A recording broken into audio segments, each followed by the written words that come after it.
take argument at this time and recommendation for sentence from the state. Thank you, Judge. May it please the court, counsel?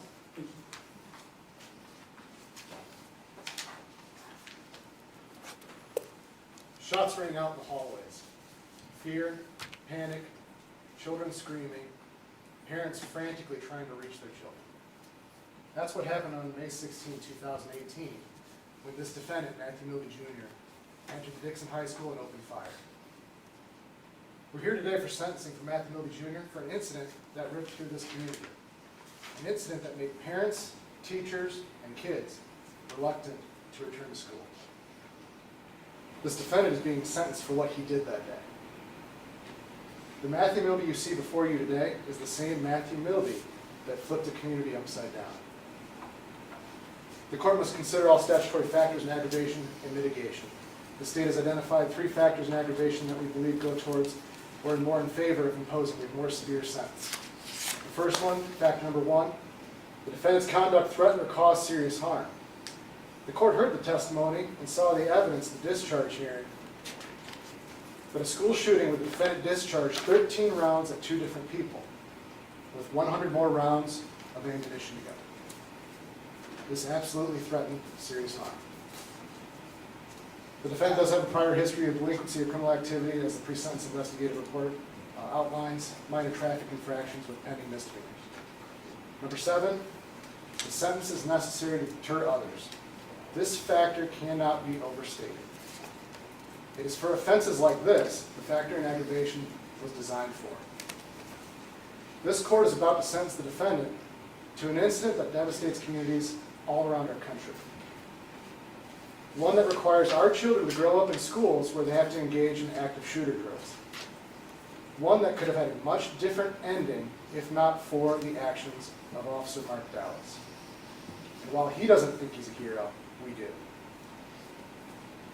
If there was ever a reason to impose a sentence that would deter others, this is that case. This sentence needs to rock the foundation of those criminally intent on hurting our children.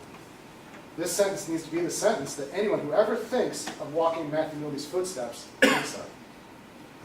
The message sent from this courtroom echoes across the state that you will not get away with this.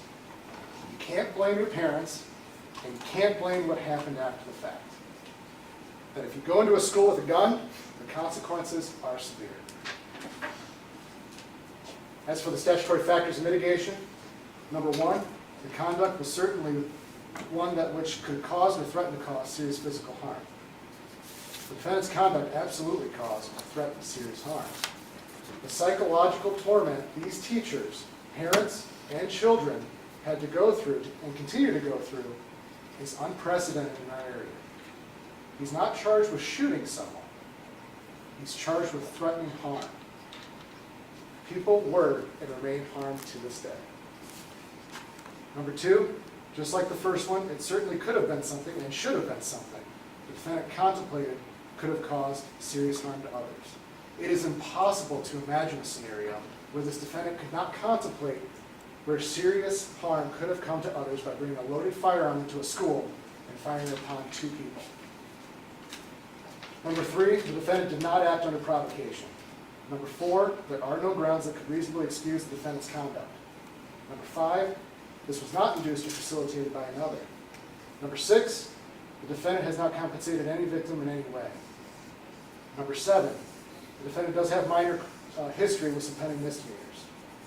Number 8, this conduct is certainly something that he is likely to do again, as Mr. Milby told probation the pre-sentence investigative report and the officer who conducted that investigation that he had decided his plan would be to become a career criminal for employment. Number 9, the court must consider the defendant's attitude and character. Do not be fooled by the yes sirs and the no sirs that you receive in this courtroom. Everything you need to know about the defendant's character from the day that this incident occurred through the pre-sentence investigative report and its ideas of becoming a career criminal, as well as disciplinary records of the Dixon High School, which are in Appendix B, speak volumes to his character. Probation is not an option, as is number 10. Number 11 is a blank factor in mitigation. Number 12, imprisonment is the only possible sentence. 13, 14, and 15 are not applicable.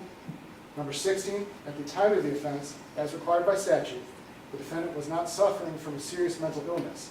Not until the eve of trial on February 22nd, 2019, did fitness even come up. 17, 18, and 19 are not applicable. Our country has been riddled with school shootings for decades. In Columbine, 1999, with 15 deaths. Sandy Hook in 2012 with over 25 deaths. 3 months before Matthew Milby executed this plan, Parkland, Florida, with over 15 deaths because of a school resource officer that failed to respond. 2 days, just 2 days after the defendant shot at Andrew McKay of Mark Dallas, the Santa Fe High School shooting in 2018, which resulted in 10 deaths. When will it end? When can we stop worrying about the children out of fear of another school shooting? Most recently in Uvalde, Texas, at Loud Elementary, where over 20 people were killed again when law enforcement hesitated to respond. Unlike that scenario, Mark Dallas responded. He did not hesitate. The people who killed during those school shootings often paid the ultimate price with their own deaths. We're obviously not asking for anything like that today. What we're asking for is for the appropriate sentence for unreasonable actions by this defendant. On May 16, 2018, Dixon High School nearly became one of those horrific tragedies. With shots ringing out in the hallways, Officer Mark Dallas saved those children, teachers, and staff. Much of the past 3 years of this case is focused on the defendant's mental health. However, the first year, immediately following the shooting, he was fine. He attended court on over 12 occasions. He helped prepare for trial with no issues. Even the first time he was evaluated, he was determined by the evaluator to be fit. Then almost a year after the shooting of Andrew McKay and Mark Dallas, he was found unfit. This case is not about fitness, it's not about mental health. This case is about Matthew Milby taking a gun into a school and shooting at people.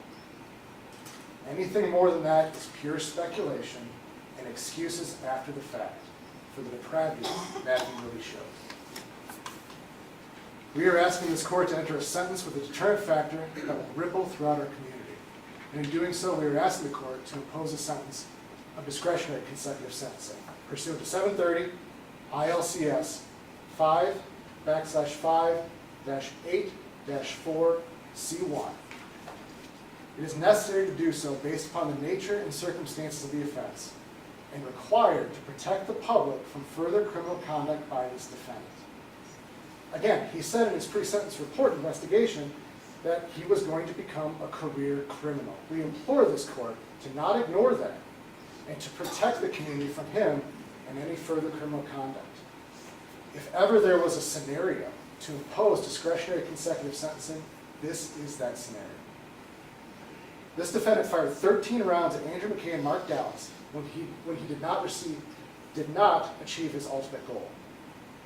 Not only that, he cleared a jammed round and continued to fire at Mark Dallas.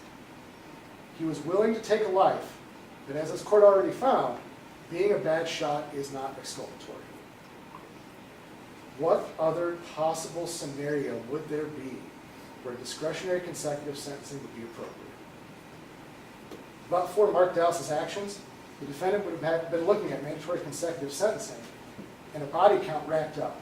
This court already found, but beyond a reasonable doubt, that it was his intent to kill. I'm sure the counsel will argue that discretionary consecutive sentencing is inappropriate given the defendant's subsequent mental health problems, and the court should have mercy based upon that. Do not buy it. Not for 1 second.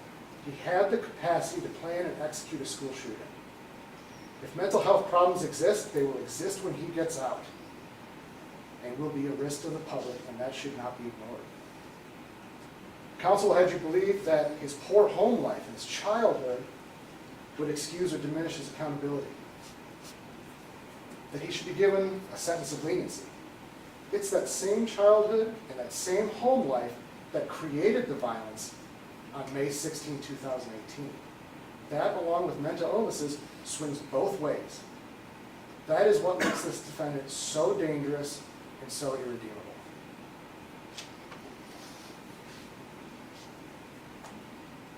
Make no mistake about it. If this court is lenient, in sentencing, it will have empowered another school shooter. Make no mistake about it, if this court is lenient in sentencing, it will have ignored the defendant's own words to become a career criminal.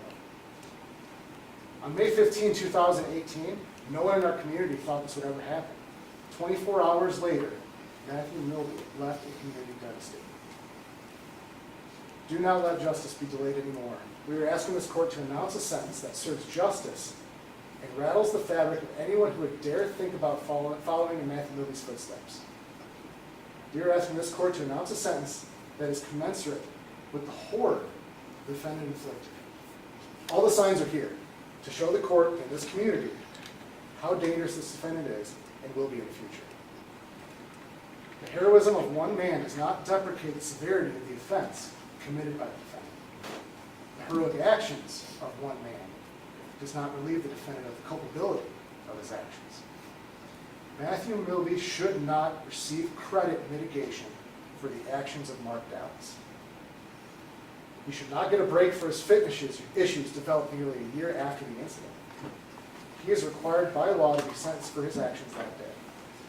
That is why, based upon the factors in aggravation and mitigation, the background of this defendant, evidence presented, victim impact statements, and pre-sentence investigative report, we're asking that the court enter a judgment of conviction as to both counts 3 and 7, and the defendant be sentenced to the Illinois Department of Corrections as to count 3 for a period of 30 years, served at 85%, followed by 3 years of mandatory supervised release. As to count 7, we would ask the defendant be sentenced to a consecutive 30 years in the Illinois Department of Corrections, served at 85%, followed by 3 years mandatory supervised release. In total, we ask this court hand down a sentence of 60 years in the Illinois Department of Corrections, served at 85%. Furthermore, we would ask the court to impose $25,000 fine with credit for time served and all statutory fines, fees, and costs imposed, as well as the DNA marker analysis. We're asking this court to announce a sentence that shows this community that their screams of May 16, 2018 are being heard. Thank you. Thank you.